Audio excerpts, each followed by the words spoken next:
So this is extract 5 of Roald Dahl's Danny, the Champion of the World. The secret methods. All the best ways of poaching pheasants were discovered by my old dad, my father said. My old dad studied poaching the way a scientist studies science. My father put my sandwiches on a plate and brought them over to my bunk. I put the plate on my lap and started eating. I was ravenous. Do you know, my old dad actually used to keep a flock of prime roosters in the backyard just to practice on, my father said. A rooster is very much like a peasant, you see. They're equally stupid and they like the same sorts of food. A rooster is tamer, that's all. So whenever my dad thought up a new method of catching pheasants, he tried it out on a rooster first to see if it worked. Well, what are the best ways, I asked. My father laid a half-eaten sandwich on the edge of the sink and gazed at me in silence for about 20 seconds. Do you promise you won't tell a living soul? I promise. Now here's the thing, he said. Here's the first big secret. Oh, but it's more than a secret, Danny. It's the most important discovery in the whole history of poaching. He edged a shade closer to me. His face was pale in the yellow glow from the lamp in the ceiling, and his eyes were now shining like stars. So here it is, he said, and now suddenly his voice became soft and whispery and very private. Pheasants, he whispered, are crazy about raisins. Is that a big secret? That's it, he said. It may not sound much when I say it like that, but believe me, it is. Raisins, I said. Just ordinary raisins.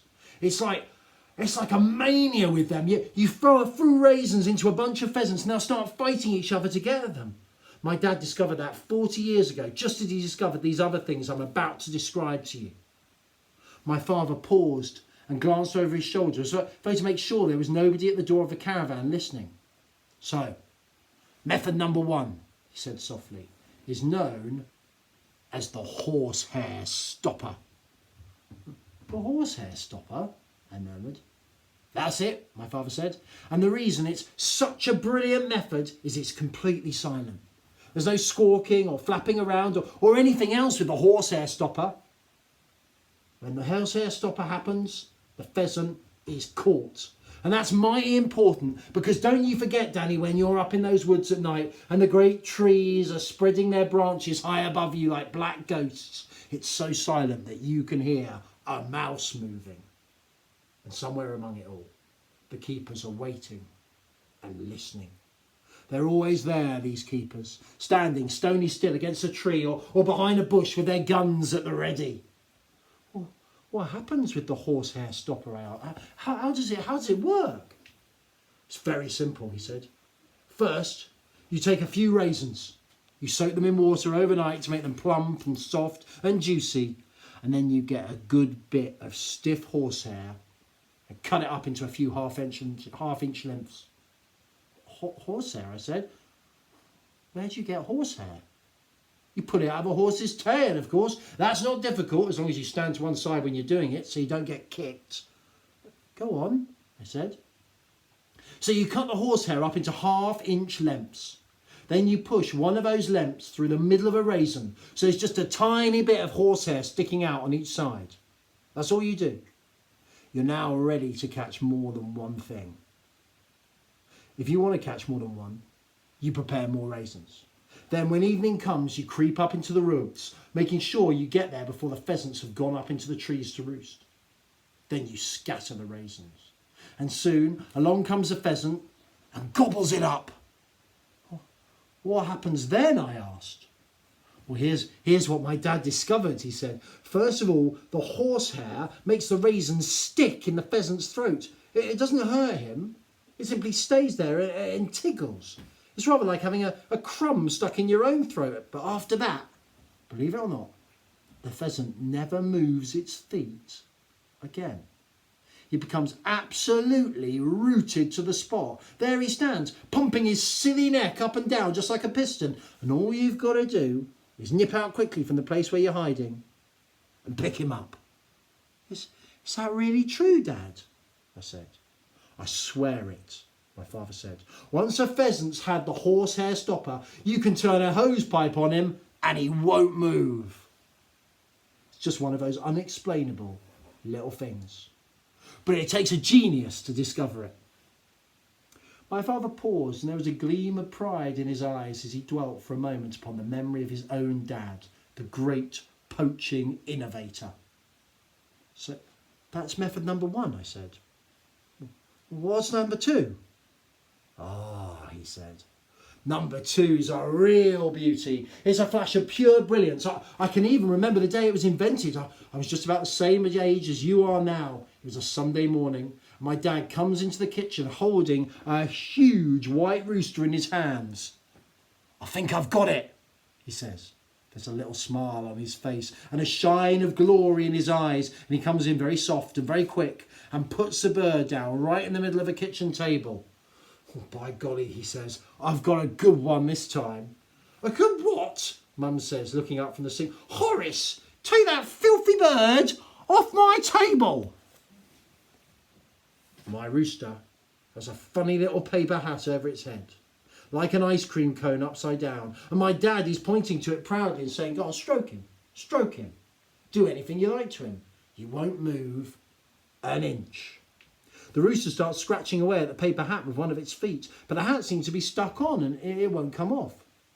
No bird in the world is going to run away once you cover up its eyes, my dad says.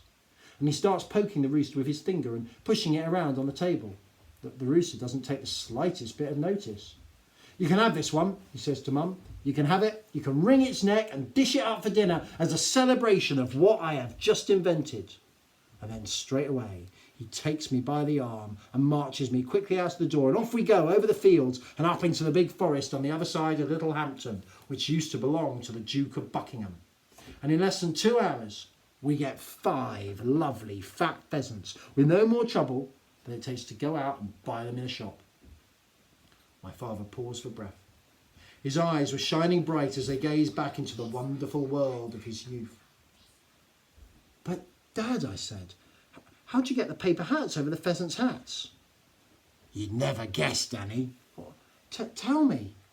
"Listen carefully," he said, again glancing over his shoulder, as though I expected to see a keeper or even the Duke of Buckingham himself at the caravan door. "Here's how you do it. First of all, you dig a little hole in the ground. Then you twist a piece of paper into the shape of a cone and you fit this into the hole, hollow end up like a cup. Then you smear the inside of the paper cup with glue and drop in a few raisins.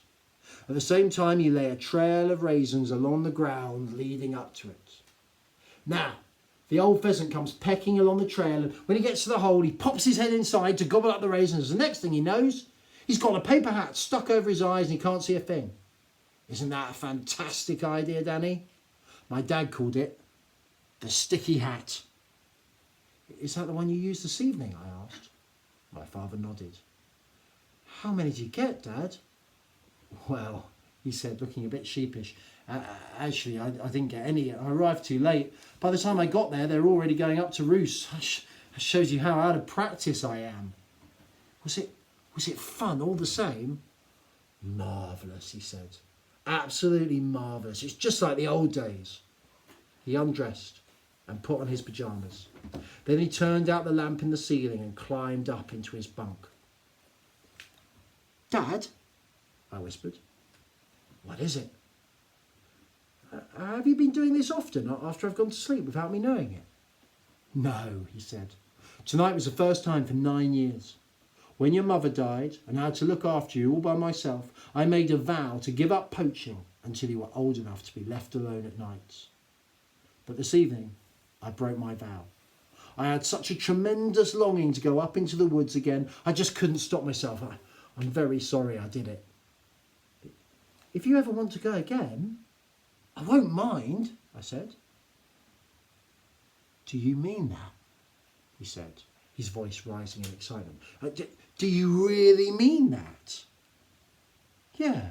So so long as you tell me beforehand. Yeah, you will promise to tell me beforehand if you're going, won't you? Quite sure you won't mind? Quite sure. Oh, good boy, he said. And we'll have roast pheasant for supper whenever you want it. It's miles better than chicken. And one day, Dad, will you take me with me? Ah, he said. I reckon you're just a bit young to be dodging around up there in the dark. I wouldn't want you to get pepper with buckshot in the backside at your age. Your dad took you at your age, I said. There was a short silence. We'll see how it goes, my father said. But I'd like to get back into practice before I make any promises. Do you understand? Yes, I said. I wouldn't want to take you with me until I'm right back in my old form. No, I said. Good night then, Daddy. Go to sleep now. Good night, Dad.